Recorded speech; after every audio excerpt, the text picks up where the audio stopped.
How do we get to zero accidents in a safe environment? If you thought of training systems, processes, you are right. But all of that is not enough. We need to build a safety culture. But first, what is a culture? A culture is what people think, believe, and do in an environment. It's the norms and customs of a group of people. You can observe it through what people say and do, especially when no one is there.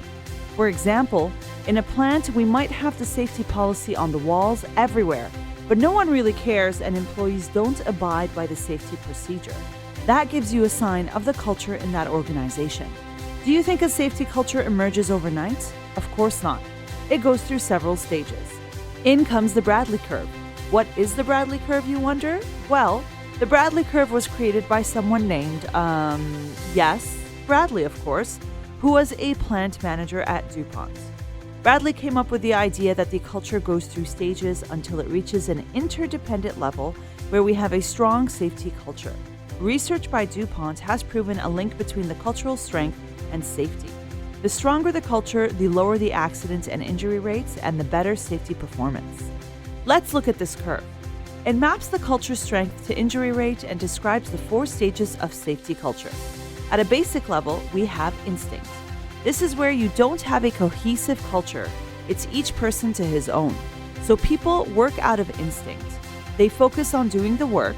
There's no safety procedure and no safety training. Here, the cultural strength is low. Accidents are high. It's a scary stage. Next, we have the dependent level. This is where some safety systems are starting to be implemented. Here, supervisors step in to control behaviors and we see some training. At this stage, employees follow safety rules because someone is watching them and they don't want to get in trouble. Here, accidents are still quite high and the culture is not very strong, but it's a step in the right direction. Next comes the independent level, a stage where safety behaviors start to become habits. Managers and supervisors don't have to remind employees because they are independent and can follow safety procedure on their own. Here, employees follow safety rules because it's the norm and they don't want to get hurt.